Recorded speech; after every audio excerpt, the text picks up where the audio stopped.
Bollywood actress और politician Hema Malini ने कहा कि वह अपने पति यानी सुपरस्टार धर्मेंद्र के निधन के बाद अब भी खुद को संभालने की कोशिश कर रही हैं। हेमा मालिनी हाल ही में lens and legacy Bollywood in focus नामक प्रदर्शनी के उद्घाटन में शामिल हुई थी। यह प्रदर्शनी भारतीय सिनेमा की समृद्ध दृश्य विरासत को दर्शाती है और national gallery of modern art Mumbai द्वारा संस्कृति मंत्रालय के सहयोग से आयोजित की जाती है। इस प्रदर्शनी में धर्मेंद्र और आशा भोसले को समर्पित विशेष ट्रिब्यूट वॉल भी बनाई गई है। इस दौरान हेमा मालिनी इमोशनल हो गई और उन्होंने कहा कि वह खुद को बहुत लकी मानती हैं कि उन्हें धर्मेंद्र का साथ मिला। उन्होंने स्वीकार किया कि अब उनके बिना जीवन को संभालना उनके लिए बेहद कठिन है।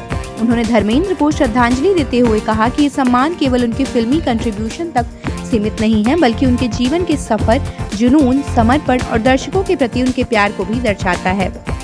हेमा ने बताया कि धर्मेंद्र हमेशा कहते थे कि फिल्में दिल से जुड़ने का माध्यम होती हैं और वह अपने काम के प्रति बेहद समर्पित थे।